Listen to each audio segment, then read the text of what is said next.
Perfect. So first of all, I want to recognize that we are on the unceded territories of First Nations running like within the SRD areas. I'm personally on Squamish Nation land. You're more than welcome when we do a roundtable to let us know where you are. So I'll start from the green team from the village of Pemberton, if you want to introduce yourself.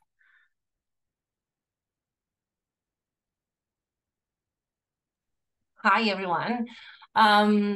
So we are located in Pemberton. So the village of Pemberton is located within the unceded territory of the Lillooet Nation and honors the language, culture, and history of the Lillooet. My name is Elena. I am the office coordinator for the village of Pemberton, specifically for the legislative, corporate, and administrative services. And I'm here with Misha. Misha, I'm a parks laborer, but more specifically, I deal with waste management within the village of Pemberton. Thank you for being here. And then we have Marie-Ève from Squamish Climate Action Network. Hello. So I'm Marie-Ève, and I'm here with Squamish Can on the unceded territories of the Squamish Nation. And I also work part-time for GFL, helping out with the curbside tune-ups, the recycling audits.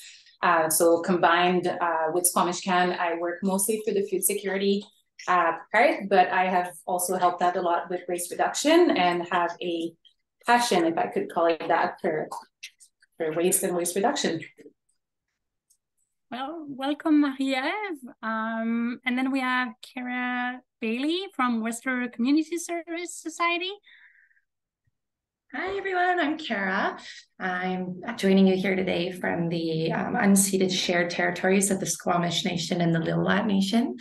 I'm very grateful to be here and grateful for their stewardship of this beautiful land. I have recently taken over Lori Pine's position at Whistler Community Services as the Director of Operations. So you might have worked with her on this committee in the past and know her well. So I'm stepping into her big shoes and hope that I can also have some meaningful impact in this group. Looking forward to learning with and from you all. Here at Whistler Community Services, for those that are unfamiliar, we have two social enterprises.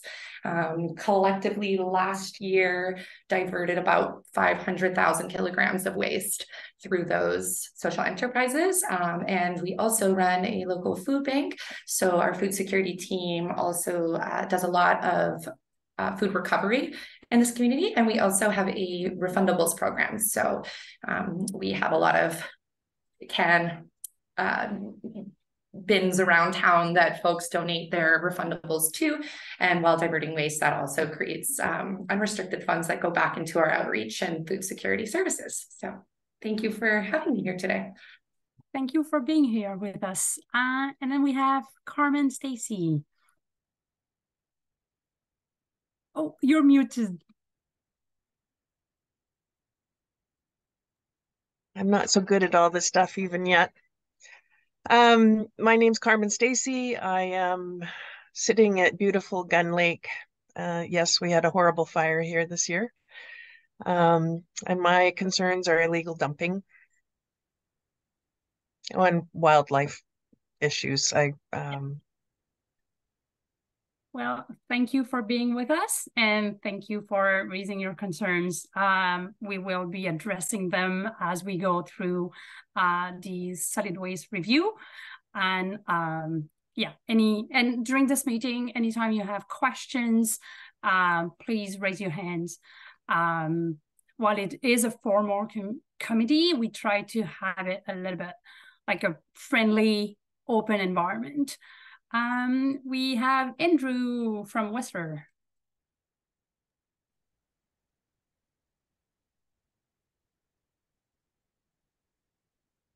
Good afternoon.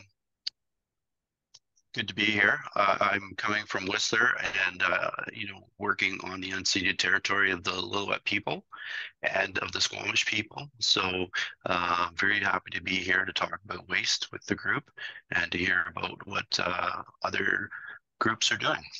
Thank you. Thank you. Shannon.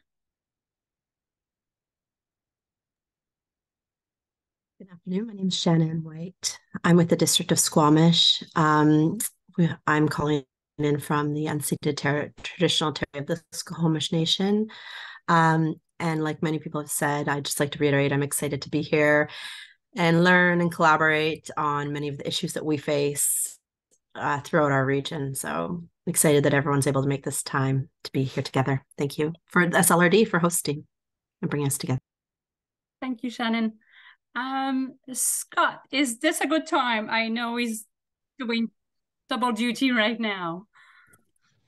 Good time. Scott, Sea to Sky Soils between Pemberton and Whistler on the Lillooet Nation territory and also on land owned by Lillooet Nation. They're a landlord. And we have a great partnership with them for employment and various other aspects. We like working together.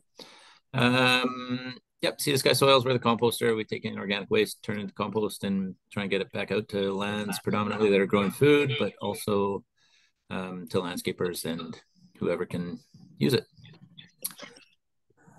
That's us. Thank you, Scott. We have Sue Maxwell with us as well. Hi, Mary Lou and everybody. My name is Sue Maxwell. I'm with Eco Inspire, and I'm here on the unceded traditional territories of both the Squamish and Lillooet nations, and yeah, excited to see everybody and many new faces. Thank you. Thanks for being here, Sue. And we have just one new person who joined, Charlotte Reed. Hello, everyone. Thanks for having me. Yeah, my name is Charlotte, and I am with Aware, filling in for Claire here currently. And yeah, I'm also on the unceded traditional territories of the Squamish Nation and Lillooet Nation, and excited to hear what this meeting is about today. So thanks for having me. Thank you, Charlotte, for being here with us. Okay, so I'm just gonna start with the the agenda. Sorry. I'd like to know if anyone has any comments or they would like to have any changes on the amended agenda for today's meeting. And if not, can we have approval of the agenda? We have Carmen. I'd like to add a short item on the agenda. I would like to talk about my experience here at Gun Lake so far with dealing with disposal of hazardous items and the effect they've had on the ground. Okay.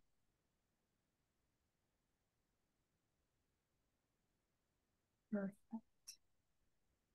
So we'll add that to the agenda. And can we have approval? Or is there any other person who would like to add any topic?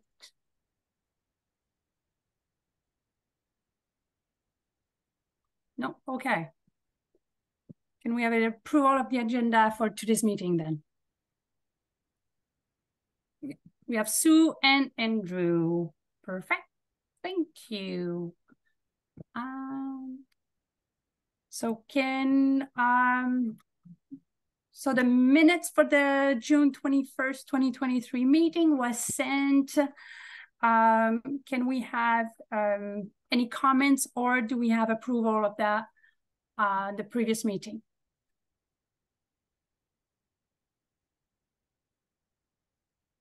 Don't be shy. Looked fine to me, Mary Lou. Thank you. Okay, thank you, Sue. And then second approval, Kara. Thank you, Kara. Perfect. So the PMAC meeting, really we're looking at the resource management plan, the SRD resource and management plan that was created back in 2016. It was approved by the SRD board in 2016 and then approved by the Minister of Environment in 2019. So basically, as part of the resource management plan, there's a need to create such a meeting like that we have right now to kind of make sure that we're progressing towards the goal that we set ourselves. And it's kind of like making sure that we're meeting a few times a year. We usually try to meet 3 times a year. This year we only met twice with today. But it's really making sure that we're making progress, and then we're focusing on, like, we're looking at the focus on priorities and where we're lacking progress and what we need to do. So really this meeting is kind of like keeping us on track to where we need to focus, and also provide any recommendation to the board when needs be. For example, for the new members, because we do have quite a few new members, when Squamish, District of Squamish wanted to expand the Squamish landfill, the first step was to do an amendment to the Solid Waste and Resource Management Plan.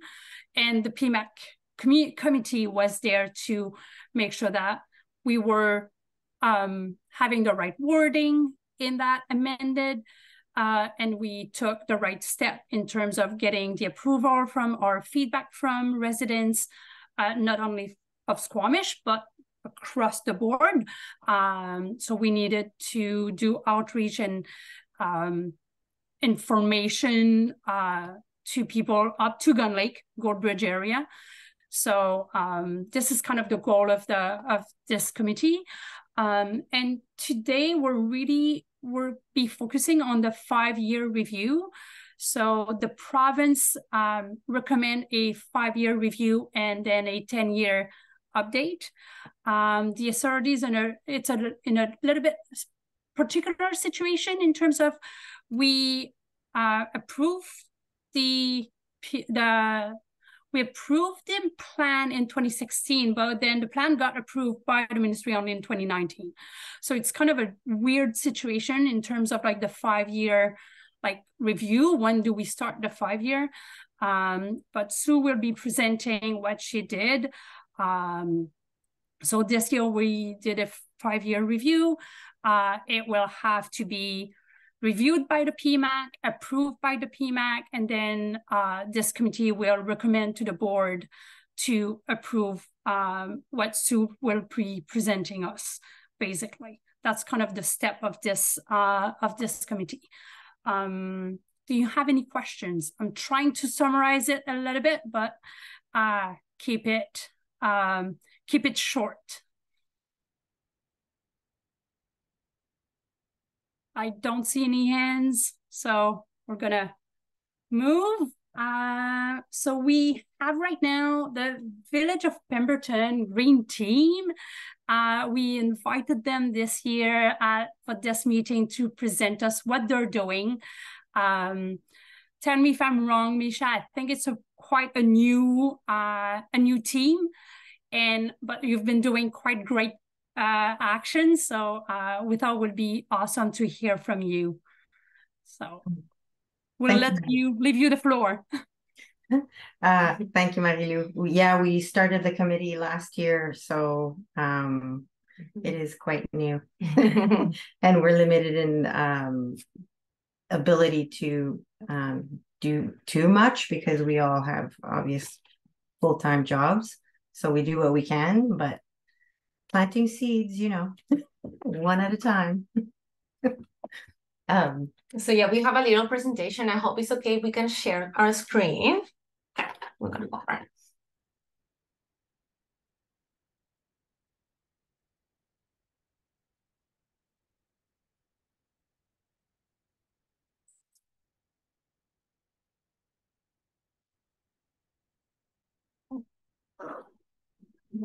I don't know if you can you guys see our presentation right now? Let me just try it again. There we go. I think that's it.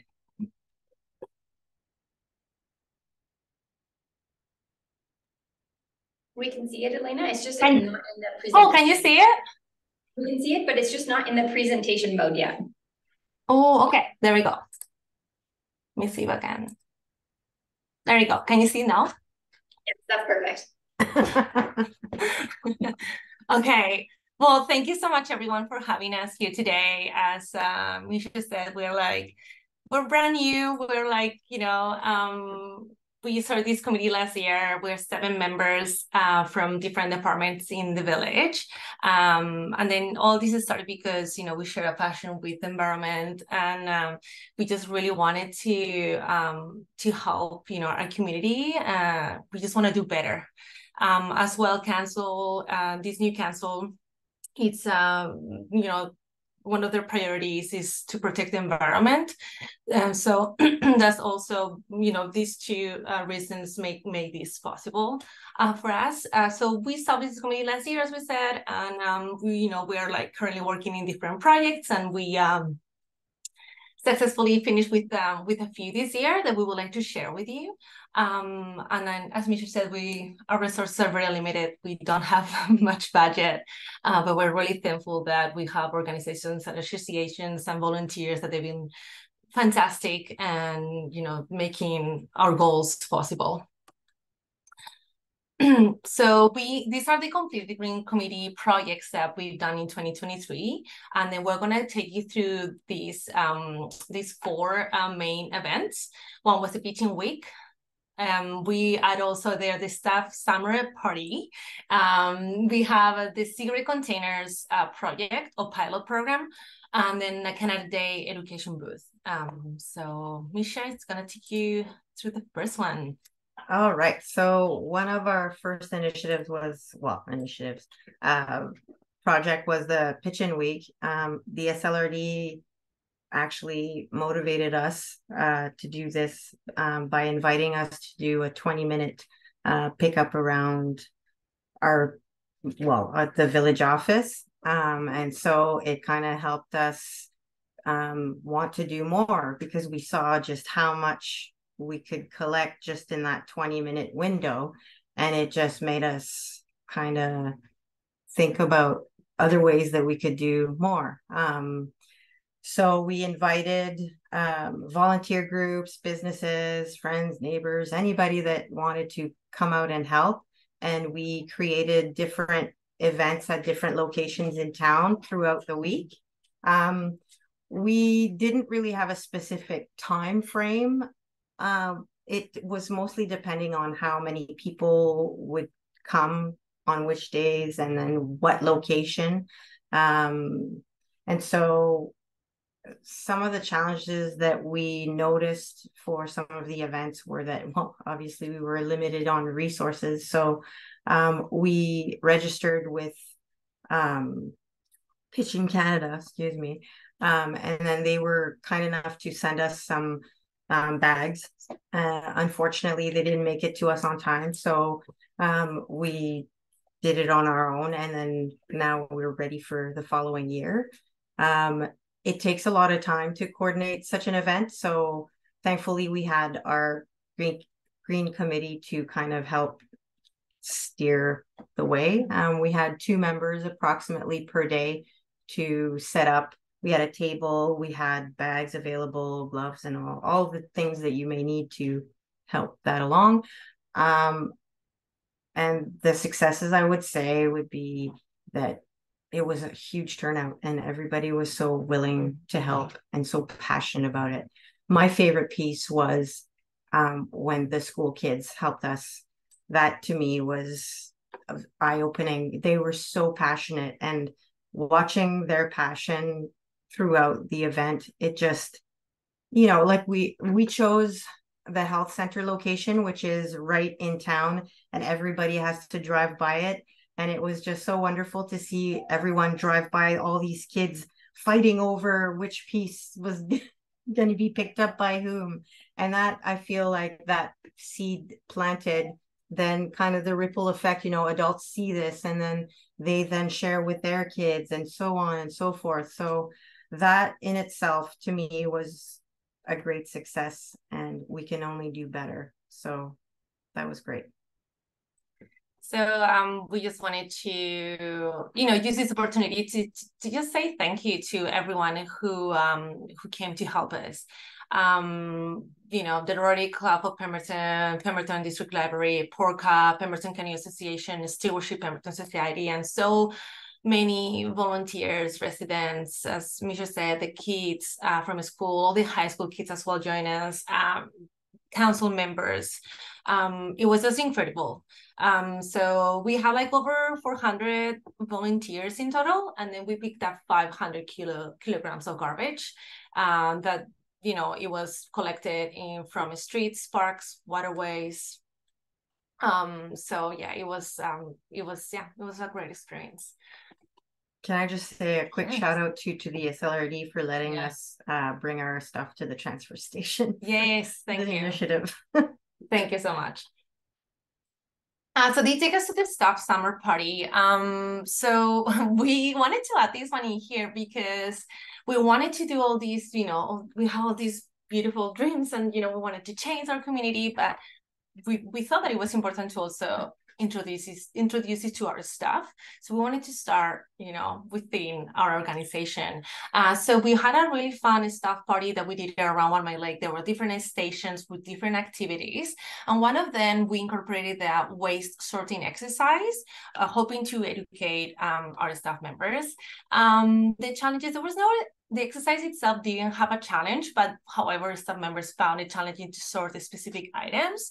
So we did add like maybe some plastic forks, some dirty forks as well, so just to make it a little bit tricky to see how they will identify those items and how they will sort them.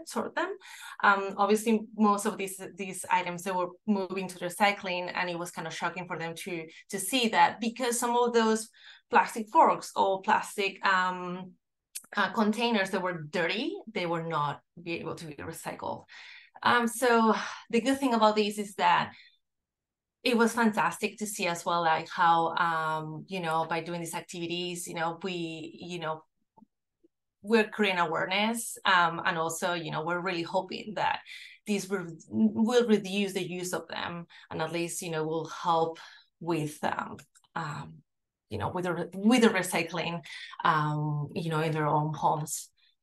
So this will take us also to the next pilot program that Misha was pretty much involved in it. So this one's tricky just because technically you're not allowed to smoke within 25 meters of parks or buildings here in Pemberton. But that doesn't mean people don't. And unfortunately, enforcement is always a struggle, and it's a struggle for many different things in our world. And so I decided to just take the hotspot locations in our town to affix containers that people could use to dispose of their cigarette butts. With all our issues with fires during the summers, that was also a motivation. People just tend to flick their butts out of vehicles or right at their feet. And we have a lot of wind here in Pemberton, so that can become a problem very quickly, and has almost become a problem in a couple of instances that were thankfully caught by bystanders. So we put a container at the train station bus stop and then 2 at our community barn. It definitely doesn't solve the problem, but as you can see in the picture, there's at least a dozen cigarette butts in that container. So that's 12 cigarette butts that aren't on the floor. And I feel like the more they're used, the more people will see them. I can't advertise it, but like I say, they're being used. So it's a start. Ongoing. Stay tuned. Yeah, it's definitely like getting worse and worse every year because the population of Pemberton is growing, and also tourism. We have thousands and thousands of visitors every summer. So unfortunately, this problem is starting to be more common. Okay, Canada Education Booth. Michelle, would you like to do this one for us? Because So being part of the green team and also part of this committee, I just felt like the Village of Pemberton should be more implicated in doing some educational pieces, because at the end of the day, that's what gets things in the right direction. And so I really wanted to do, well, I'm sorry if I say I don't mean I mean, we really wanted to do a booth for Canada Day because we knew that there was going to be a lot of foot traffic and a lot of people, and it was a great opportunity for exactly that, education. A little bit before that, Vanessa came and presented in our group and informed us of the high content of compost in garbage, and that actually floored all of us. Mm-hmm. And so I reached out to Vanessa to see if she had any resources or items or anything at all to help make this booth a success, because we had nothing. And so she was wonderful in informing me, training me, and letting us use some of the equipment that they have for their own educational situations. Challenges was not having the equipment, resources, or information, but we solved that challenge by reaching out to those that had those things. So thank you very much, Vanessa. And the successes were that people were really interested in knowing more. So I feel like the more we do these kind of educational booths, the more the ripple effect will reach so many more people. So that's what I took from it. It can only get better. So we have the following Future Green Committee projects. We will love to do the pitching in 2024 again. It was such a success, and I feel like it's good that we did it once. People is expecting that we're going to do it again, and hopefully we just get more people involved. So we registered for pitching last year, and this year, 2023. They were supposed to provide us with some supplies. We didn't get those on time, but at least we received them last month. So, we have some supplies ready for next year, and that will be fantastic. We also would like to do more educational pop-up booths, just like Misha said. Like, it's such an important factor that we wanted to be there and available for our community and to share the knowledge. And then we wanted to just take you through like this BIM project as well. This project addressed improper waste disposal in public bins. We did realize that our signage lacked clarity. So we are in the works of designing a better signage. So these nice stickers that it will be on top of our bins, and hopefully that will solve the problems that we're finding. So the bins that we have in town, we have double bins and single bins. The double bin provides a space for recycling and another spot for garbage. And then the single bins is just garbage. So sometimes our recycling gets thrown in there, so it gets mixed in the bag, and so yeah, this is kind of like one of the issues that we have. Then in the future, we would love to have also an option for compost, and the possibilities on endless here. But right now, Misha, would you like to share as well where all these bins come from? A little bit of the story in the background, really quick. Well, so we had stickers for our bins, but like Elena said, they weren't, they're just very generic and very minimal as far as explanation. Like the garbage bins had no household garbage, and then we had the recycling sign on the opposite side. We deal with a lot of tourism, so sometimes that doesn't necessarily work. So we reached out to, again, Vanessa, to see if she had any ideas, and she directed us to Nancy Otten from the RMOW, and she shared with us their updated stickering system, and we found that those were absolutely perfect, and I think we are in the works of doing exactly that. Yeah, they're just no nonsense, and they're not wordy. They show drawings, which helps with tourism, because a lot of tourists aren't actually from here, and some may not speak our language. That covers it all. Some of our bins we just recently received, well, a couple of years ago from the provincial parks. They were renewing their bin system, so we got a lot of theirs. And so they had their own stickering system, and so they were intermixed all over our town, and it just didn't really look very nice. So we just wanted to get rid of all stickers and just make them all the same. So we also have the staff compost, just like we did with the staff party. Same thing. We wanted to start within us, and we don't compost. We don't have a way to compost here in our office, and any other department. So this, this is a problem. We really wanted to educate everyone, but we need to start here at the workplace. So the biggest challenge that we have is that we just don't generate enough compost to afford a compost bin. So that's just like the reality, but we're looking into this, and we're really hoping to find a way that we can compost just to continue with our education. And then also just briefly, because I know that we're running out of time, we have 15 minutes to present, but we're very passionate, so we need to talk about this really quick. We have the dog bags and the dog waste. When you walk around Pemberton, it's a big issue that and I'm sure it happens everywhere in BC, but here in town, there's a lot of garbage bags that they get tossed on the ground.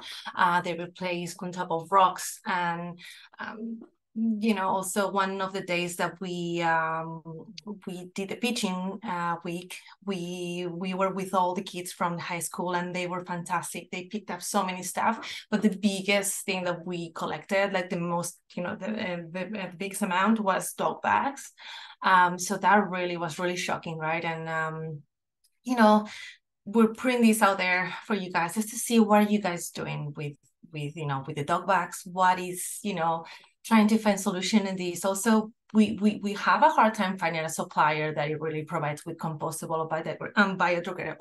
or biodegradable bags. So also, any information that we can, that it can be shared, it will be fantastic. And then we understand also that, these dog bags should be tossed in the garbage, but we understand that they do create quite a problem in the landfill.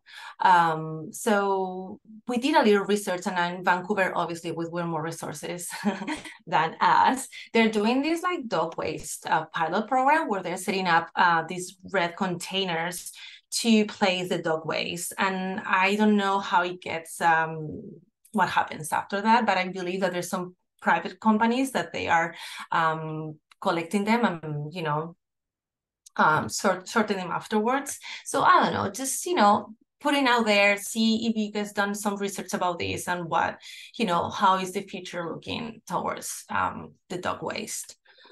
Anything else, Michelle, you would like to add? Okay, so we just wanted to finish saying thank you so much, everyone. We really hope that this is the beginning of a great relationship, and we wanted to share with you guys our email. We don't have a Green Committee email yet, but we were sharing our generic email, admin@pemberton.ca. And if you can send us, any information, anything that you think that it will be valuable, just to help us, continue growing and just doing our best.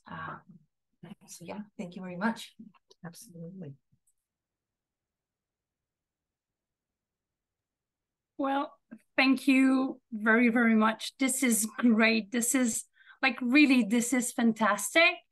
And this is like real example of how by sharing information, we can do way more. There's no need to redo what someone else have done. Brooke Carreri, who was with the district SROD in the past, always used to say, sharing is caring. And I love that so much. I stole it from her. I say it all the time.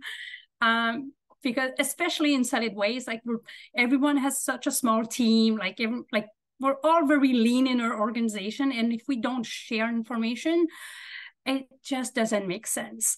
So I'm really, can I say stoked to see how the pitching week was, the success of it in the village. And anytime you need information, like, we're happy to share it. The bins, we call it streetscape, I think. And we don't have any of those at the regional district, but Metro Van did great studies. Western Squamish, they have some of them as well. So really getting in touch.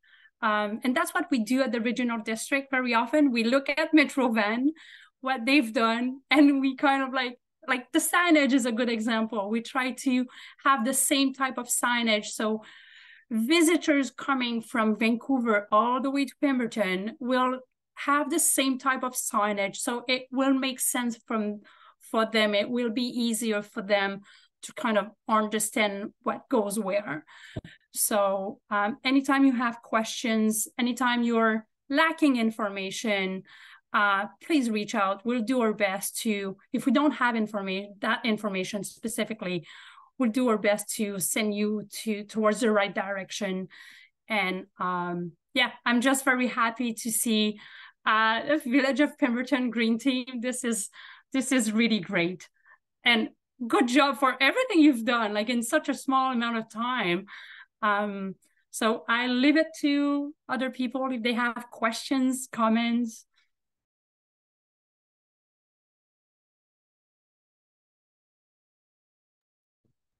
Yes, Shannon.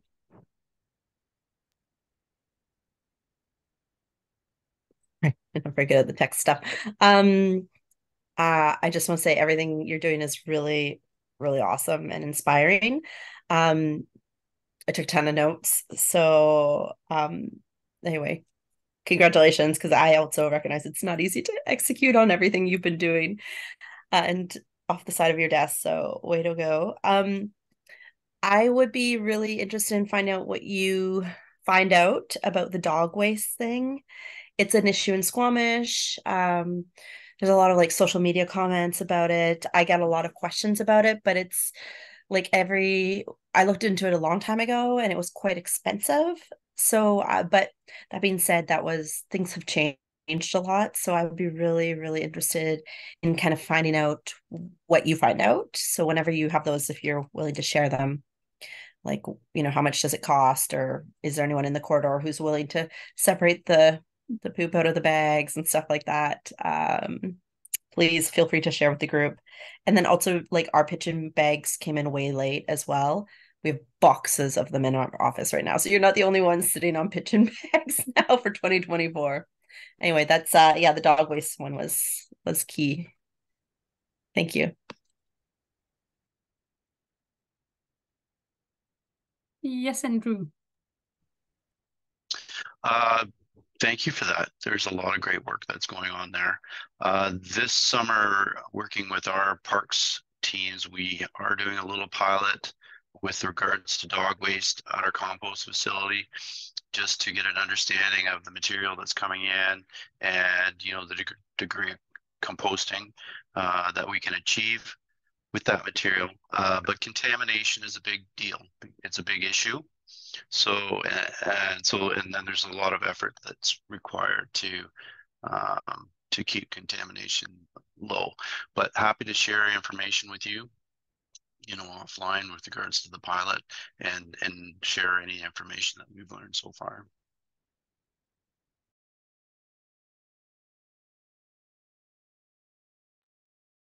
Okay. Is there any more questions or comments from the rest of the team? No? Okay. Well, again, congratulations. Reach out to any of us if you have any questions. We're happy to help and support in best way we can. So the next item on the agenda is the Solid Waste Resource Management Plan 5-year review. If you ever spend any time looking at the regional management plan, it's a pretty heavy document. So thank you, Sue, for working on the 5-year review. We did share a draft report. It's not to be shared because at this point it's not quite ready. But please, like, we really want this committee to provide comments, feedback, before we can even go to the board with a finalized document. But I will leave it to Sue to present the finding of the 5-year review. Great, thanks, Mary Lou. Yes, so as Mary Lou said, this is the draft version so that everybody has a chance to take a look at it and provide some input. And Mary Lou's also given a very good context about what the purpose of this is. So what I'm going to cover today, as Mary Lou noted, the plan is quite information intense. So I'm just kind of going to go through the different sections of the plan in terms of the actions, but also do it based on the guidelines that the province put out in 2016. So covering the plan goals, what the actions were, looking at key factors, First Nations involvement, an analysis of waste and greenhouse gases, taking a look at economic development, compliance. Then I have also interviewed many of you or your organizations to get some input, taking a look at the effectiveness and then having a recommendation. But at the end, we have quite a chunk of time to be able to go through questions and discuss things. So as we go, if you can just hold your questions or comments, but maybe write them down so that when we get to that point, then we can do a deeper dive on those. So in the plan, the vision really was zero waste, aiming to have local resource use to kind of put it in a closed loop economy, be financially self-sustaining, having citizens engaged in that reducing, reusing, recycling behavior, and making sure that we had the infrastructure to meet the needs and that it was at least meeting the provincial requirements, but more to exceed it.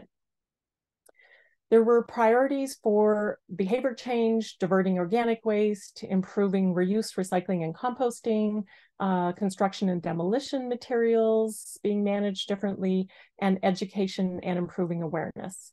Criteria for taking a look at actions was collaboration, making sure it's affordable and realistic, and creating local jobs and supporting the local economy. And there were 2 targets. One was matching the provincial target of the day, which was 350 kilograms of garbage per capita by 2020, and having 75% of the population engaged in some sort of organics waste diversion behavior. And so the action summary, which is very small here and was covered in more detail at the last meeting, but I know that many of you were not at that last meeting, but essentially it went through the plan looking at all of the actions and labeling anything that has an S has been started, I is in progress, C is complete, D is delayed, and X is was canceled. So this is just like a real high-level summary. In the section 2 of the report that was shared with you goes into a lot more detail. And for Carmen, this is where the details will be in terms of what's been done on the illegal dumping strategy, and also talks about the actions in the plan that were related to wildlife. We also took a look at some of the factors that played a role, and as all of you living here will know, the population has changed quite a bit. Lillooet actually decreased in population, but Pemberton, Squamish, and Whistler have all gone up by quite a lot. So the total of the SLRD population's gone up by 17%. This is not unpredicted. It is in regional growth strategy, but it is still a lot of people, new people, that we need to make sure we have services for and that they're educated and aware.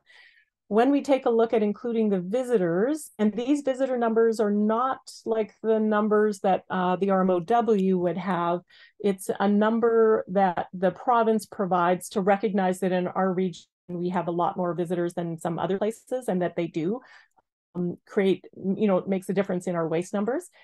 So those numbers are from the province. When the SLRD submits their annual reports, the province gives them a visitor number. These are lower than just the Whistler numbers, which means, there might be a bigger impact. It's hard to tell, but these are kind of the official numbers, so I'm using those. The visitor numbers had gone up by 25%, so also making a difference.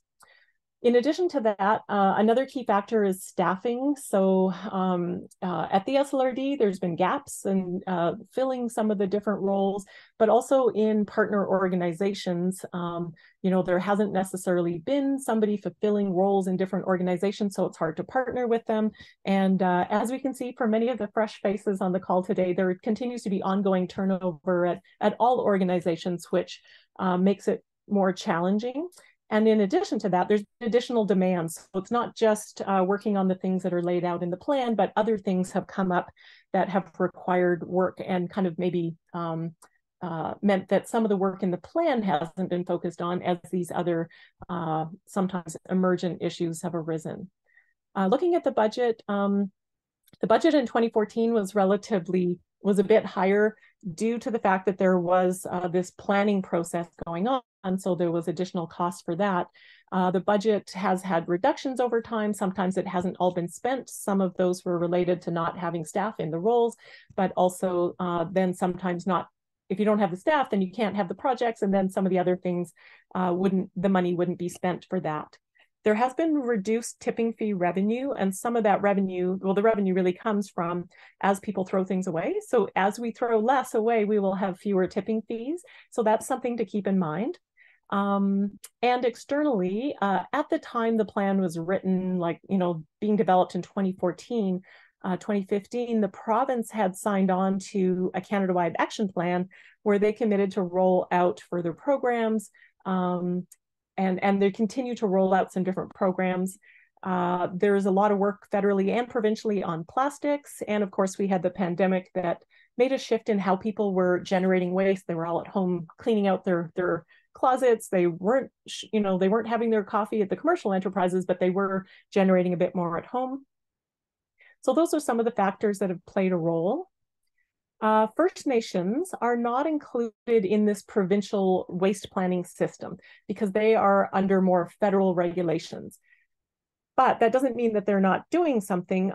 Certainly there's been a lot of work done on upgrading systems, and we're lucky that the Indigenous Zero Waste Technical Advisory Group was created in 2019 to really help support a lot of nations doing that, and lucky that we have Lucinda on our committee, who's their executive director. So with that support, plus support from Indigenous Services Canada, there's been a lot of work happening there.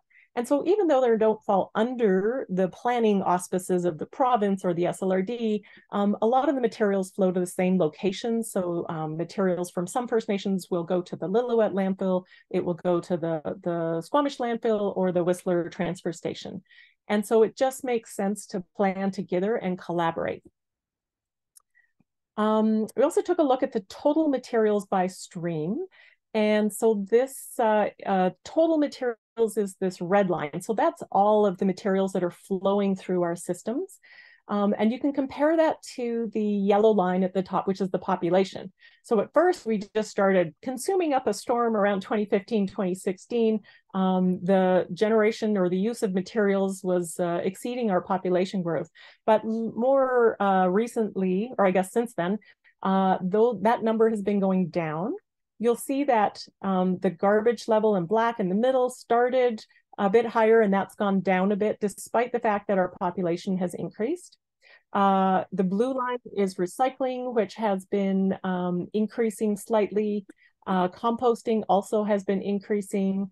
Cogeneration, that's when wood will go for use as fuel rather than composting. And this might be a slight overestimation because for the data, there are some challenges. So the data is, it's a long time to look at it. It has been reported in different ways in different times. So it's a bit inconsistent. It's only the materials that we have that are flowing through local government systems. So it won't include things that are going to private recycling operations or private composting operations. We have at sometimes had some better information on the amounts of material being reused. So I would caution you that this reuse part, do not take it to the bank. It's more as a placeholder to show that reuse should be factored into what we're doing. and that we maybe should be looking at, oh, how do we get that better data that we used to have? So I'm excited that some of you who are representing some of the reuse organizations are on the call today as well. And also some materials may be getting exported. So as there are other haulers and the materials don't go to one of the locations within the regional district, then that material isn't counted either. So, so this gives a bit of a snapshot with those caveats. And then they took a look per person because we had that per person goal and because our waste or our population has gone up quite a bit. So we will see that per person, the amount of materials we used is kind of the same overall, but the amount of garbage we're generating has decreased, which is excellent because the amount that we're recycling and composting has increased, and there's a slight increase in there's an increase in the cogeneration as well. In terms of garbage by community, and this is, I just want to thank all the people who have been providing me data for this and working through the different, like, hey, how come those numbers are like this? It really has highlighted some of the challenges with the data, but this is sort of the best available information we have to date. So you can kind of see that materials are being disposed of in Squamish, Britannia Beach and Furry Creek, Whistler, Pemberton and Area C. And then we also have data of the materials that flow directly through the Pemberton transfer station, Lillooet and surrounding communities, which will include some First Nations communities, the Goldbridge transfer station. And then you'll see total disposal in 2014 was over 30,000 tons down to 29,000 tons despite the population increase. So that's why the per capita disposal, the last line there, went from 538 to 433. Which is definitely a good news story. In terms of the per capita changes, this is just another way to frame it. So basically population increased, materials are about the same, reuse is just a place marker, don't worry about that, but recycling increased by 13%, composting by 16%, and cogeneration by quite a chunk. But overall disposal down by 20%, increase in diversion, as well. So extended producer responsibility is another section of the plan, and those are programs that are regulated by the province. So in 2014, that was the beginning of what is now the Recycle BC program. This doesn't mean that packaging and printed paper weren't collected before, because they were. It's just that they weren't part of a program. And so what has happened since that time is that Recycle BC has been taking over the management of more of the existing services, as well as rolling out expanded services. Appendix C is kind of an analysis of what programs are offering what services in what communities. This doesn't necessarily mean that the local governments are partnering for those programs, because things like pharmaceuticals are run through the pharmacies. Availability in the 4 member municipalities is pretty good, except major appliances is not available through the program in Lillooet and Pemberton, but the SLRD does collect them to make sure that service is there. But that kind of shows that the SLRD is still subsidizing something that should be paid for by the producers. The accessibility for all of the programs is not quite as good at the other locations that aren't the larger municipalities. And there's, just because there is collection doesn't mean that that collection has adequate hours, that it's been scaled to the population increase, or maybe the collection frequency from the depots is a bit of a challenge, so that the depots need bigger space because the trucks to come and empty it out are not coming as often as needed. So it kind of shows that there's still that need for advocacy as well. Appendix D highlights the tonnages as reported by the programs. So I haven't used these tonnages in the total amount of recycling for Recycle BC because they didn't cover everything at the beginning, although those materials were existing. And because Recycle BC only is responsible for the stuff coming from the residential side, not the commercial, institutional, industrial side, some collection spots are collecting from both and are maybe not part of the program in order to provide that better service to the community.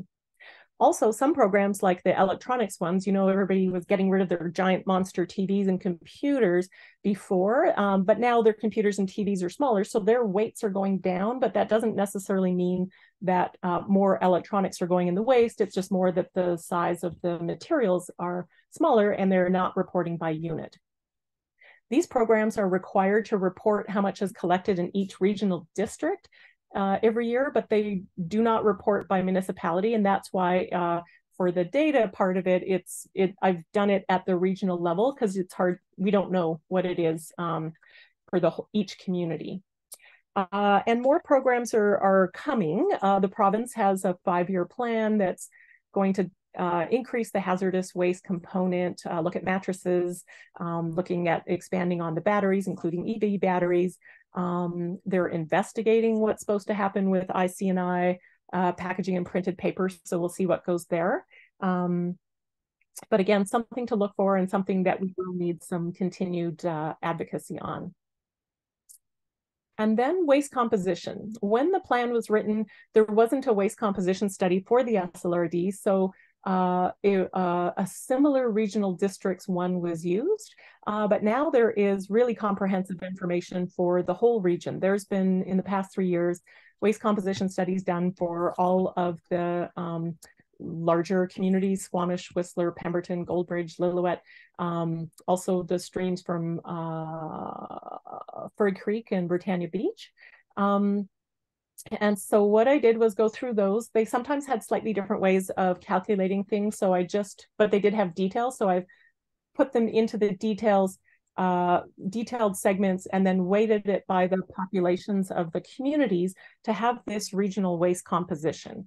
Some things, because I wanted to also show, they talk about diversion potential, so I wanted to show, like, get us thinking about where could the material have gone. So some things that were coded as paper, when they look at it as diversion potential, they would have said, oh, it could have been composted because it's food soiled paper. So that is now in here under organics compostable. So what you can see from here is that half of the garbage, half of what is in the garbage could have gone somewhere else. And for most of the locations within the SLRD, we have those other options for them, particularly for the larger populations. So 25% of the material could have been composted. That ranges from 20 to 38%, depending on the different community. Packaging and printed paper is 12%, but it goes up as high as 28% for some places. And extended producer responsibility and other materials that can be dropped off that aren't yet part of EPR programs, and that might be like scrap metal or things like that, is 14%, and it ranges from 1 to 26%. So we have a much, much better picture of what's going on the waste front. Greenhouse gases, and again, the caveat, garbage in, garbage out in terms of data. This is partly based on, well, actually the next part is partly based on the waste volumes. This part is based on what has been reported. So the ones with asterisks are estimates because they do not have data for those particular years. But the Lillooet landfill includes emissions from the landfill as well as the vehicles and machinery on site. Has gone up a little bit as there has been more machinery used to offer different services that weren't provided before. A big caveat on the Squamish numbers. The 2920 are what is in the report on the landfill, but we really want, I put as placeholders the later years because Squamish has implemented landfill gas capture and flaring, which means that these numbers for 21 and 2022 are likely much lower. Whistler has sent its waste in the past to Washington, now to Cache Creek. Despite having about the same amount of waste as Squamish, you'll see that the greenhouse gases are quite a bit lower for the waste system, and that is including, and I just pulled it out, the transport numbers, because I know a lot of times people will think, oh, we're sending, if waste travels a long distance, that is going to increase our greenhouse gases, and this really shows you that what's more important is how is that landfill or whatever facility, what is its greenhouse gas impact? We have SLRD, waste and operations, which includes the machinery. These have gone up a little bit because there's been an increase in curbside service for some of the communities. And then we have an estimate of the total direct emissions. To take a look as well, though, because it's not just about where the waste goes, using a provincial tool, took a look at the 8,400 tons of food and yard waste that was collected and composted in the SLRD, and said, okay, if that, compared to if that had been the landfill, that would be 6,000 tons of carbon dioxide equivalents more. And just to note that when waste goes to a landfill, it's the organics component that creates the methane. And the methane is the much more powerful greenhouse gas, 25 to 84, depending on your time frame you want to use, that many more times more powerful than the carbon dioxide. So that's why there's such a focus on the composting component for that. Really good timing for Scott, as we're talking about composting. And so I also did another analysis, and this one's a bit more speculative because I mentioned it's based on some waste estimates. What I did with this one is take a look at what if the waste composition was as it was in 2014, and we'd done no programs and we just scaled up the amount of waste proportionate to our population, and then comparing it to the actual waste composition we have now and the actual amount of waste, using different factors, both for organics, but also plastics, paper, all those sorts of things. And that would mean that we have saved 9,000 tons of carbon dioxide equivalents with that waste avoiding. And I put these little squiggly marks because this, the more you make estimates on estimates, it starts to get a bit more speculative. But what I wanted to show is it is making a difference. But, I wouldn't say, oh, it's exactly 9,000 tons. I'd say it's making a big difference. These are some ballpark figures. Other aspects that we looked at is economic development. Really what we saw there is a lot of additional work for supportive enterprises, whether that's composters, whether it's waste facility managers, or whether it's the nonprofits that are helping to coordinate many of the events we might have this month in terms of repair cafes and community swaps and all those sorts of things. Compliance is defined by the province as not only just making sure that all the requirements of operational certificates for landfills and facilities are met, but also, what is the education? What is the policy? What is, how much bylaw and enforcement is happening on things? What are there variable tipping fees to kind of point people to do the right behavior? And so really good work has been done there by the SLRD and the member municipalities, and all of the provincial requirements are met. There's been a really deep dive on what is required at the Lillooet landfill, and those requirements have now been put in place. And then the province also asks for what are significant changes. So we do have this ongoing growth of population and tourism, although not outside of what has been predicted. And there's also a proposed LNG plant, which would be a significant change in what the industry and different things are within the region, if that comes to pass. So I had interviewed many of you who are here on the call today, or your organizations, or attempted to, and I did reach out to all of the First Nations that are within the SLRD boundaries, and managed to chat with one of them. Obviously, some are not great, and obviously a lot of fires in the northern part, so people were busy with other things. But of the people that I talked to, generally there was agreement that many advancements have been made within the SLRD, and it's within the SLRD, it's not just by the SLRD, because the plan is meant to be a plan for the region, not just for the SLRD, but that there's still more to do. The plan was seen as being a good guide, but noting that since it's been quite a while since it was developed, and particularly since all the engagement happened, which would have been more 2014, 2015, that there's a bunch of not just people that are unaware of the plan, but communities, businesses, some of the partner organizations also not aware. So despite the good work, though, landfills are still filling up. So still stuff to do.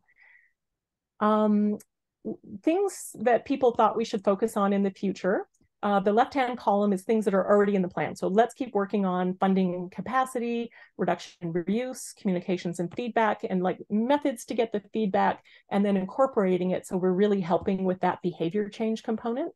Advocacy, particularly on EPR, keep on improving the recycling and organic systems, infrastructure, bans. We're called for construction and demolition materials, and what's the best thing to do with residual waste. Some things fit with the plan philosophy, but aren't specifically mentioned as actions. And that would be focusing on zero waste and circular economy with a more stronger consideration of greenhouse gases. More communities are now starting to look at consumption-based emissions, so going beyond just, what's the emissions from waste in the landfill and our buildings and transport, but really, okay, we consumed a certain amount of things within our region. What difference does that make? Some people were supportive of incubator programs to help businesses move along towards that. This was an interesting one, it was developing some standards within the region for EPR programs. EPR programs to date have sort of set their own standards in terms of what size of communities they're willing to provide services to. And so this was an interesting one to be like, well, what if we turned that around and said, well, this is our standard and we are going to have these level of services. Options for hard to handle materials. We'll see different communities are already doing things for, car seats and in the past, mattresses, furniture.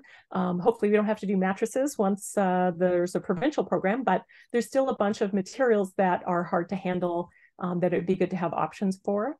Considering the use of business licensing, and this might be easier for the member municipalities than for the SLRD, which doesn't have this directly, but using business licensing as a tool for educating businesses on what are the requirements locally and having them set up their systems to match the requirements, and more of an interest in salvage of materials, and of course, having better data.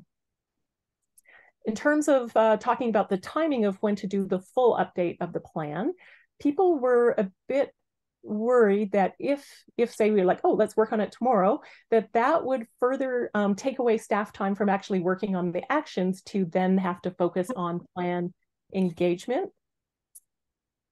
And so people were like, oh, keep working on the actions. But one of the benefits of doing a plan update would be the engagement around it, which would help more people to be aware of the plan, understand its role, understand its importance. And so thought perhaps there could be some more engagement around that. And also continuing to develop and enhance our relations with local First Nations in the lead up to the planning, so that there's already those connections, understandings, relationships, so that when the planning happens, there can be more alignment. And people were, in general, looking at sort of the next 3 to 5 years. Taking a look at how we did on our targets, we went from 538 per capita to 433. So we didn't meet the 350 per capita target, but we did make progress. And then taking a look at organics engagement. And so this was an alternate to the provincial thing, which was what percentage of people are covered by organics bans. Instead, this plan had targets looking at what percentage of people are in an area that have variable tipping fees that point people to compost their materials instead of throwing them away. Source separation, curbside collection. So Squamish, Britannia, and Furry Creek all have curbside organics collection. Is there commercial collection? Squamish and Whistler will have services available for commercial collection of organics, and processing is available to many of our communities. So there's more detail on that in the report, but in general, for any one of those metrics, 80 to 98% of the people would have access to it. Doesn't necessarily mean they're all fully engaged and doing a great job, but the options are there. So we definitely met this target. Successes that people noted were the actions that have been, excuse my dog in the background there, I believe something is arriving. But actions completed were successes, especially around communications and having the waste composition studies done. Sharing and collaboration, as had been noted when we were hearing from the Pemberton Green team, are also a key success. There's been leadership and political support. A lot of work done on composting and recycling. There's strong community interest. And then growing, share, and refill options are happening within the region. The compliance is good, and there's been positive results. Some of the challenges we noted is staffing pretty much every organization, and thus the capacity to do the work. Even if you have staff, do you have enough staff? And finding partners, particularly in the Lillooet area, has been a challenge because the SLRD has been able to partner with organizations in the southern part, and that's been really successful. But some of the smaller communities might not have those kinds of partners who are available or have the capacity to do that. Data, of course, better data would be awesome. Raising that public awareness. Some people noted that because particularly when our waste goes away, when you don't really see it as a member of the public or a owner of a business, that you don't have that awareness that, oh, how's it going? And we were sort of, there was sort of a discussion of like, should we have a giant thermometer like United Way has on their donations, that as you go into some facility, it's kind of like, here's how we're doing on our waste targets. we gotta pick up the pace.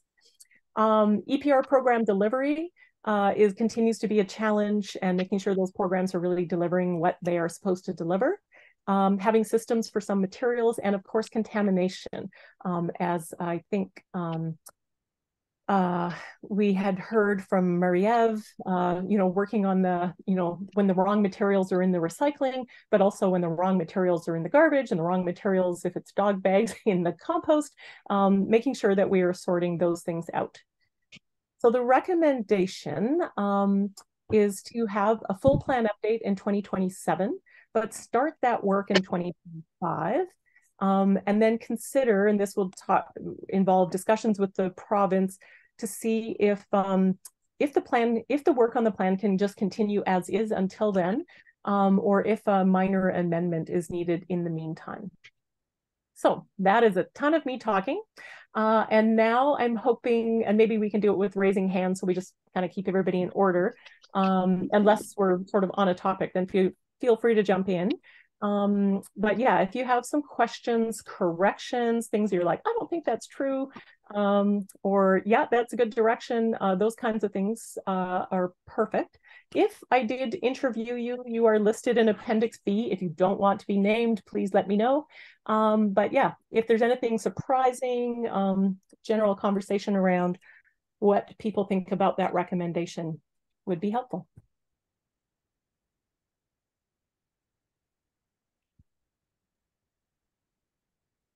Thank you, Sue. I will just open to anyone.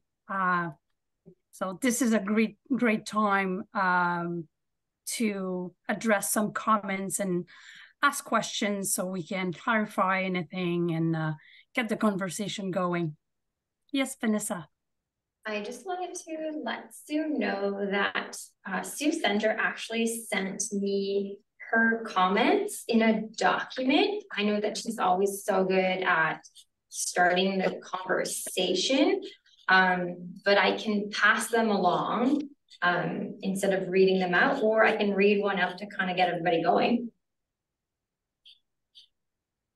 Sure. Does anybody else have a question? And also, I realize there's a lot of people that this might be a bit new for, that you didn't even get a chance to hear about the actions last time. So even if there's things like, I had never heard of this, what is this? Feel free to jump in on that too. But yeah, let's hear from Andrew and then Vanessa. If nobody else is jumping in, then maybe if there's a comment that's, not just add a comment here or whatever, but something that's kind of meaty, then let's jump in on that. Andrew. Great. Thanks, Sue. That was a lot of great information that you shared there, and a lot of work putting that together. So thank you. Just a quick question. So just on next steps, so you mentioned that the amendment process would pick up in 2025. Is that, and District Squamish has their focus amendment that's going on right now in the process through their landfill expansion. Does any of that process impact the process of amending the plan as you have it laid out there with your timeline? Yeah, so a couple of different things are going on. So the Squamish focused landfill amendment is something that's already in the pipe. It's just awaiting the ministry, like it's in the ministry's hands to approve, and that is required by the ministry for the operations of that landfill and handling of the waste in Squamish. So that is separate from this. This is so the province, since this plan was developed, the province changed their guidelines to say, we want a plan to be completed. It used to be plans had to be done every 5 years, and most regional districts were blowing past that time frame. And so then the province changed it to say, okay, do the full update every 10 years, and every 5 years do a review. And so this doesn't necessarily mean we need an amendment. This is saying, okay, this is the review. Here's kind of like a check-in on where things are at. And then a decision about when to do the full update. So the full update, right now recommending starting in 2025, aim to have it kind of done, mostly wrapped up in 2027. And then if there is an amendment or not required, because that's really a discussion to have with the ministry staff, because obviously when the plan got approved in 2019 and the budget and all the actions said they were meant to be done by 2020, it was almost out of date as soon as they approved it. And so I'm hoping that we could have the SLRD could have some good discussions with the ministry to say, hey, given our current situation, we've done this review, and then see if there's anything that the SLRD thinks that they need to do in the next 2 years that would fall outside of the plan that is so radically different that it would require an amendment, but hopefully it wouldn't. Mary Lou, do you want to help finish answering that? Yeah, like basically anything that any actions that we don't have specific in our solid waste management plan that we think might or might not need an amendment, then we'll take the same process as we did with the Squamish landfills, go to the province, explain the situation, and then review with the province, like, how do we address that? Sometimes it might not need an amendment, but for example, for the Squamish landfill, because it's a regulated landfill, and it was quite of a big part of the district of Squamish waste operation, the province suggested a focused amendment for that specific. So I think we're gonna address it as it comes, but many of those actions I believe will fall within the plan, but if any actions fall outside the plan, then we'll just go to the province and address that and start the conversation and see what is required in terms of amendment. Okay, thank you.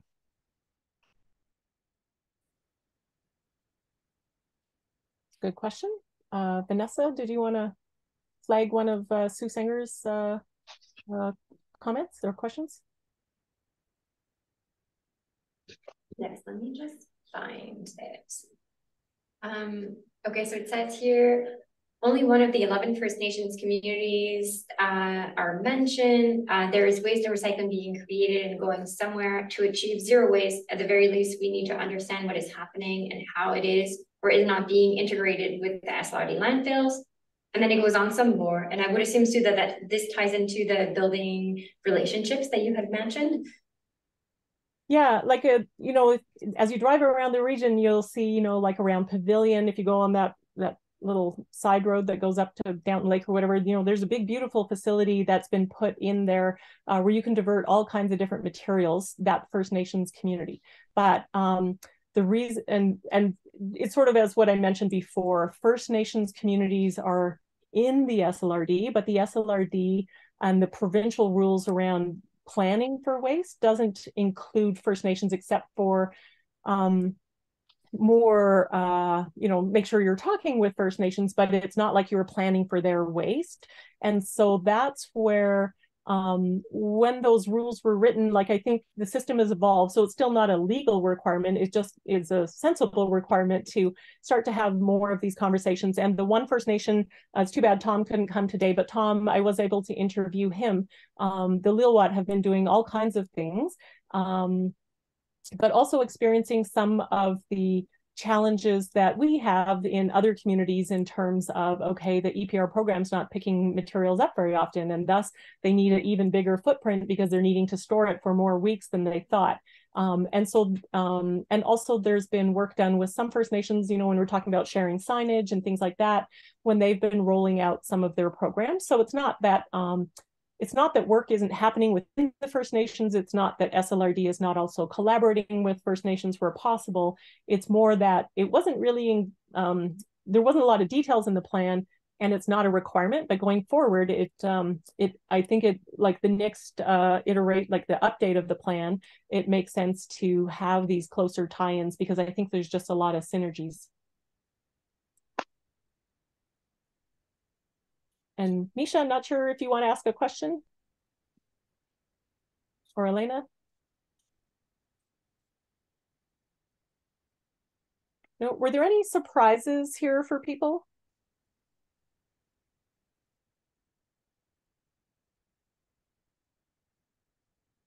Or were there anything that people are like, oh, Kara.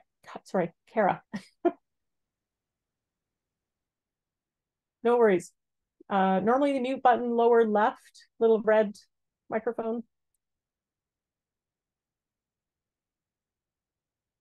I think we're gonna keep going until you find the button. Getting better at sign language. Anybody else, Andrew?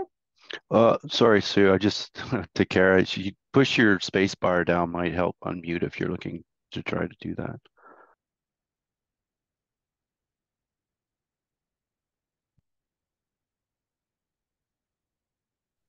I'm going to stop sharing. I don't know if that will help at all in terms of having people's buttons show up on their. Thank you. I put it in a really strange view format, so everything went away.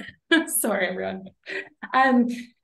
Actually, this is more of just a question. I'm new to the committee and fairly new in my role here, but something that is emerging as like a very serious challenge for us here is end-of-life textiles. And a lack of resources in BC for recycling those. So we can only hold so much in our space of donated textiles. And a lot of that was previously being sold to the Diabetes Association, who then takes kind of offcuts of those materials and makes other usable materials out of them, and also resells them to other larger thrift stores in the city like Value Village. And that resource is becoming even more limited for us. There's one driver left who's able to come to us. They're very sporadically. Just wondering if there has been any discussion, and sorry if I'm missing something in the document, that speaks to that challenge specifically. No, at the time, like when plans are developed, they're often looking at that waste composition pie, of which in the past, plastics, paper, organics are normally like most of it. But you see, as those components get smaller, textiles and the other components get larger because it's overall like a smaller pie. So I guess when the plan was developed, the province had said, at that time, as well as all the other provinces across the country, oh, we're going to develop some programs for that. And that was supposed to be by 2017. But that didn't come to pass. BC was sort of the furthest ahead on things, but every single one is blown by those deadlines. So in the meantime, though, there has been several organizations that are taking a look at it. So there's a group called Fashion Takes Action that's kind of at the national level. There's another group called D-Brand. They tend to work with the big companies that have like, logo t-shirts and that sort of stuff for your workers. And they, I think, just built, we can connect after, but there's a lady who works there. They just built a facility. I'm not sure if they're taking post-consumer stuff or if it's just more this uniform thing. And then also the Share, Reuse, Repair initiative that's based in the Lower Mainland, and I recommended they reach out to somebody at Whistler Community Services. They're doing a study on the National Association of Charitable Reuse. I forget, it's NACTR. I forget the rest of the charitable textile recycling. I think that's what it is. So there is this organization. So that's like the Salvation Army and the big national groups are coming together to try to figure out what's going on with that. And then there's also the Textile Leverage Lab at the Society Protecting Environmental Spec down in Vancouver. So yeah, feel free to Thank you. We can talk a little bit more about what's out there because it's right now a big gap. Big gap. Yeah. Thank you. Marilyn? Yeah, I just wanted to add that it has been a topic among this committee for sure. It was brought up multiple times, like what to do with textile. It is a challenge that everyone is facing. So yeah, for now it's really hard, but your predecessor for sure brought it up to this committee in the past. So and this is where, like, when Sue was presenting EPR awareness and kind of like pushing to the province, this is where, like, we've been writing letters in the past to the province, like letting them know what kind of challenges we're facing. We've been really focusing on mattresses, furnitures, propane tanks. But yes, textile, it's something where, like, SLRD with member municipalities, we can push the province to bring awareness of this is a challenge for us, and this is where the province and the country could step in and support municipalities and regional districts. Amazing, thank you. Thank you for the advocacy work also. And I see Shannon put in the chat, the Textiles Lab for Circularity, but Shannon, did you want to jump in on that, or is it something else? Yeah, no, I just want to say thank you. Thanks, Sue. This was a ton of work. I know the data piece in particular, we all had it in different forms. Yeah, so thank you very much. This is comprehensive, very, very comprehensive. The textiles piece, to go off the conversation, I think it is really key. One thing I really would love to see in the region is you hear about the Gabriola Island Association. They've come together and they're like taking textiles, and now I think they're going to be like making dog beds, and they've got like they got a grant and got some machinery. Like I feel that's the role of like a nonprofit or like a private industry. Like I don't see it as like a local government's role to like take textiles and recycle them per se. But somehow I would love to see in this document, and not only textiles, but how can we support these organizations who are trying to provide that service, and broader than just Squamish, broader than just Whistler, like as a corridor, because like it's an issue that we all face. And so I don't think we need like a solution only in one community. And I don't have the answer, but I'm advocating for it within this group that we come up with a way. How can we like nurture the folks, the entrepreneurs within our communities who are interested in doing this, and support them in that way? It's not always clear cut how we can do that as a local government. So that would be my 2 cents on that piece. Thank you. Yeah, that's a great suggestion, Shannon, because local governments can't directly support specific businesses, but often might be the points for gathering materials, or like the conveners of conversations, or maybe it's this group that's where the conversation starts to happen in terms of what might happen. Misha,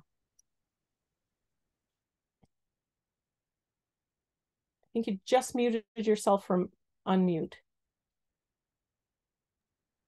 Does that work? Okay. Yes? Excellent.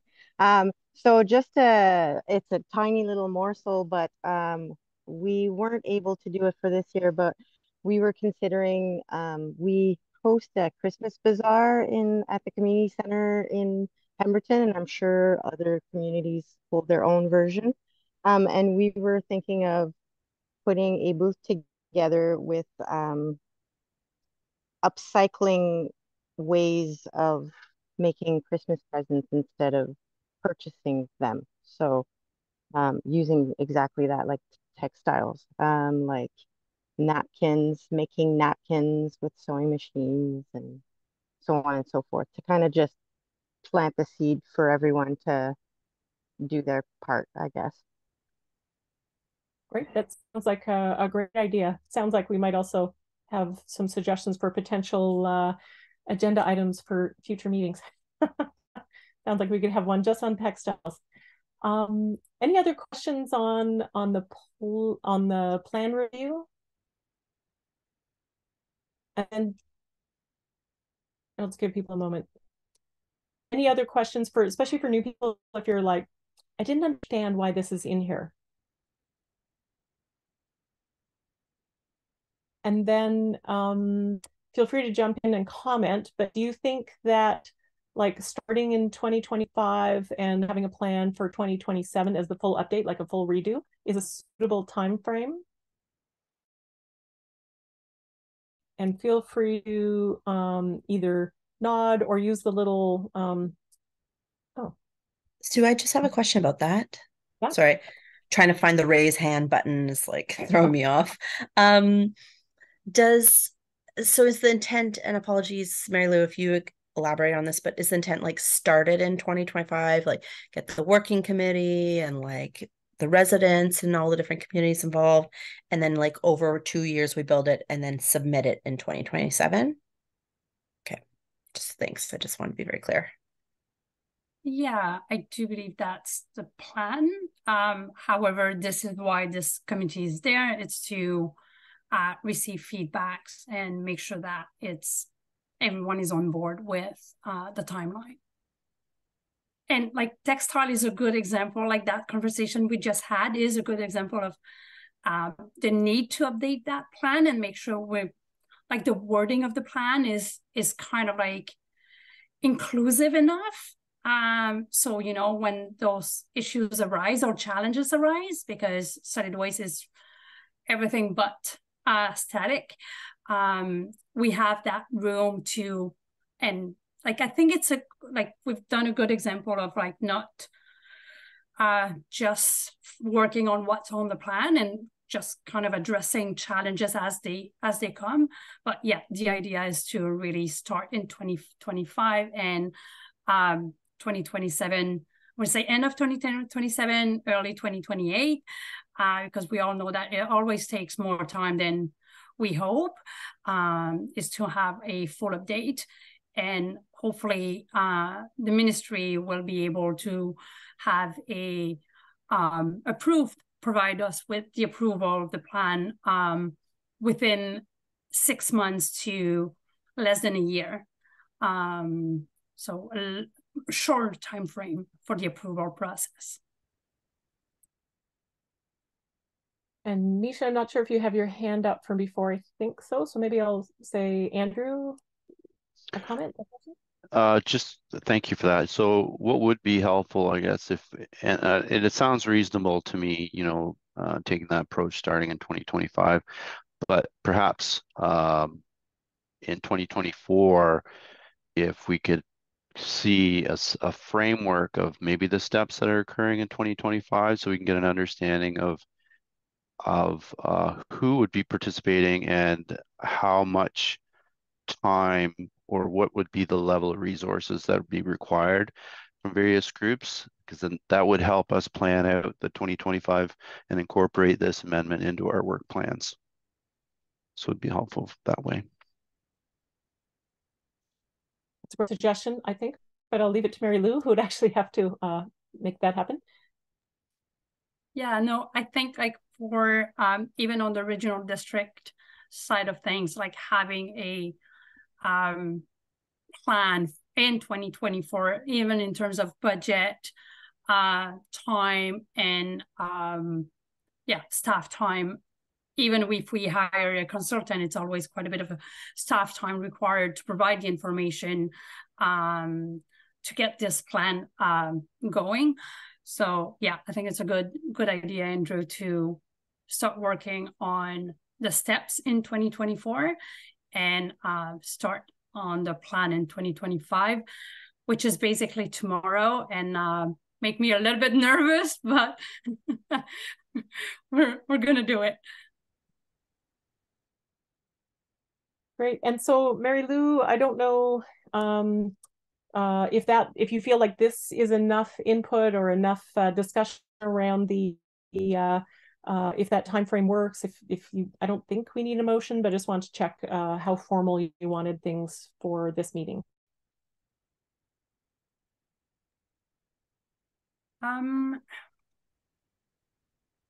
I think, and I would like your input with that. I think it would be nice to leave a little bit more time to the committee to look at the plan itself and bring back questions if they need. And Vanessa is really good, and I'm sorry, Vanessa, if I'm putting you on the spot right now, but I know she's really good at keeping me on track with the tour, like the term of reference with the PMAC. And I'm not sure if we need a recommendation from this committee to bring it to the board.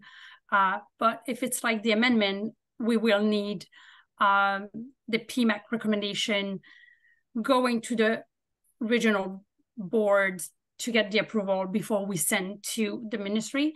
So I would say we should probably give a few weeks for this committee to provide more feedback and comments, and then maybe just have like a quick meeting just to get the resolution from the PMAC before I can send it to the board. Right, that sounds good. Yeah, definitely, because, sorry, I'd really hope that you would have more time to look at this before the meeting, but you've only had it for a couple of days and it's a fairly information intense document. So yeah, having a bit more time to take a look and then send any feedback would be good. But if you do have any concerns at this time that it's like, I don't really feel comfortable with that general direction, now would be a good time when we can all discuss it together to raise that. Otherwise, it sounds like, take your time reading through it. But if you could send in your comments, Mary Lou, I don't know if you want to set a target date for when to have everything in by, and then we can revise it based on that.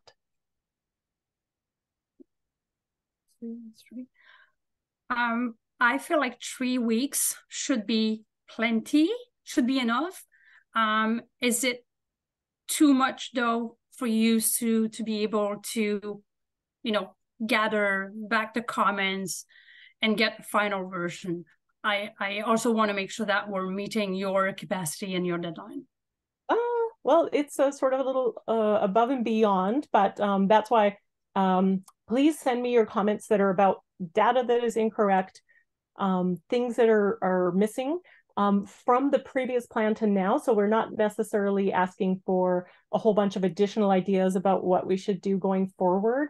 And I have had some pretty good proofreaders, so don't worry. Well, I guess if you know the version, no, I guess if you see some comments, commas or other things missing, feel free to send those along. But yeah, if it's 3 weeks, then that should be good. Then we'll have a final version done after that can be circulated. I would like to hear back from the committee just to get an understanding. I know everyone is busy. Do you want 2 weeks, or is 2 weeks not enough and then you need 3 weeks?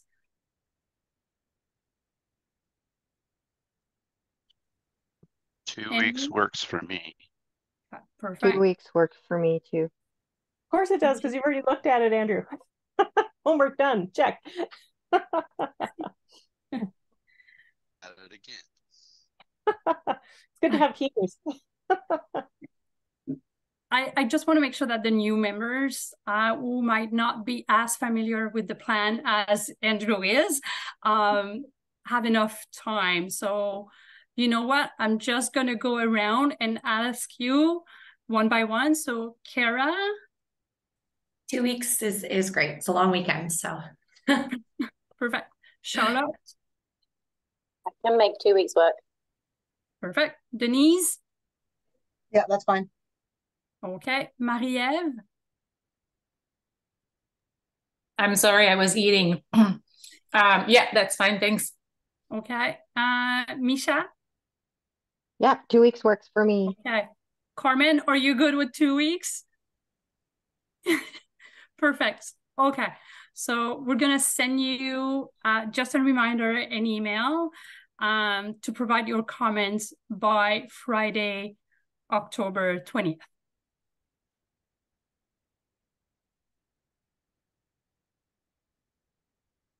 Excellent. Great. Well, thanks everybody for your attention. I know it's it's not as exciting as hearing about the Green Team actions, but it is definitely an important piece of work that this group does. So thanks for your attention to it and look forward to hearing any comments.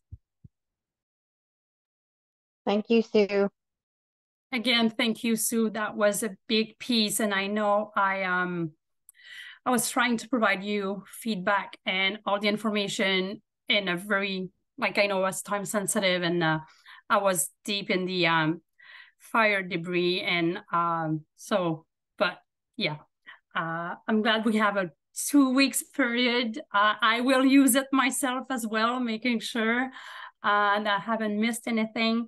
So it's 2:47. Let's take a 10 minutes break. And then so 2:57, and then we'll come back and we'll do roundtable, and we'll have time for Carmen as well to provide information and concerns around Gun Lake following the wildfire. So let's come back at 2:57.